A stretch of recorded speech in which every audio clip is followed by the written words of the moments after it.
બનાસકાંઠા જિલ્લામાં વરસી રહેલા ભારે વરસાદના કારણે મહત્વના સમાચાર સામે આવે છે।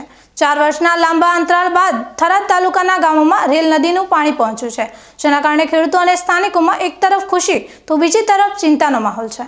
ઉપરવાસમાં થયેલા ભારે વરસાદના કારણે ધાનેરાથી આવેલું રેલ નદીનું પાણી થરાદના અનેક ગામડાઓમાંથી પસાર થઈ રહ્યું છે।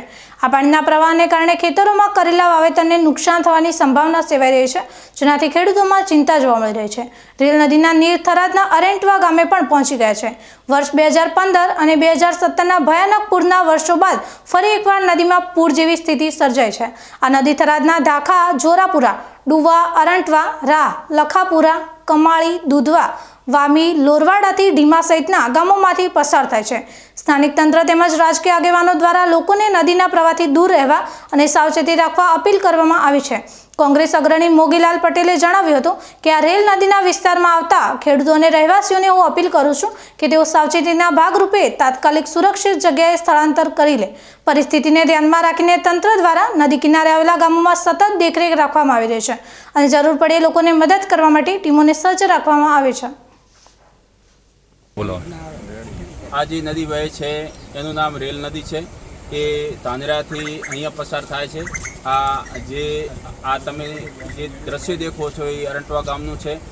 છેલ્લા 1 કલાકથી અહીંયા નદી પહોંચી છે અને આગળ થરા થઈ, રાહ થઈ, લખાપુરા થઈ, ભલાસરા થઈ, લોડનૂર થઈ, ભૂરિયા થઈ અને દૂધવા થઈને છેક ઢીમા સુધી એનું જે વહેણ છે એ ચાલે છે। માટે આ જે ગામ વચ્ચે આવે છે એ ખેડૂતોને અને પશુપાલકોને નમ્ર વિનંતી છે કે નીચાણાવાળા ભાગમાં તમારો ક્યાંક માલ જાનમાલ પડ્યું હોય તો એને બહાર નીકાળી લે। અને આ પાણી સવારના 7 વાગે ધાનેરા આવેલું છે અને અત્યારે પણ ધાનેરા જે રેલ નદીનો પુલ છે અહીંયા એટલું ને એટલું પાણી વહે છે। માટે આ જે નદી છે અને આ વહેણ છે અને જે આ પ્રવાહ છે એટલો ને એટલો પ્રવાહ આગામી 8 થી 10 કલાક કે 12 કલાક સુધી વહેવાની પૂરી શક્યતાઓ છે। માટે તમામ લોકોને પણ વિનંતી છે કે આ નદી નાળાથી સાવચેત રહી અને નદી દેખવા પણ આવે અને નદીની અંદર વહેણમાં જે કંઈ તમારો જાનમાલનો જે કંઈ પણ હોય એ બહાર કાઢી લે। આપ સૌને વિનંતી છે કે નદી દેખવા જરૂર આવો, પણ નદીના વહેણમાં ઉતરશો નહીં અને નદીમાં કોઈ પણ માલ સામાન પડ્યો હોય તો એ જલ્દીમાં જલ્દી બહાર કાઢી લો એવી આપ સૌને વિનંતી છે।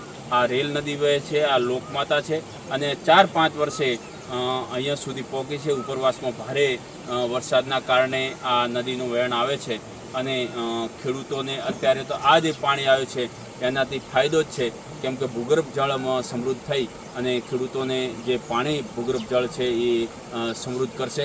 અત્યાર સુધી આ નદીથી કોઈ નુકસાન નથી, પણ ઘણું પાણી આવે ને વધારે આવે તો નુકસાન થઈ શકે છે। બાકી આટલું જે પાણી વહે છે એનાથી ખેડૂતોને અને પશુપાલકોને ફાયદો છે।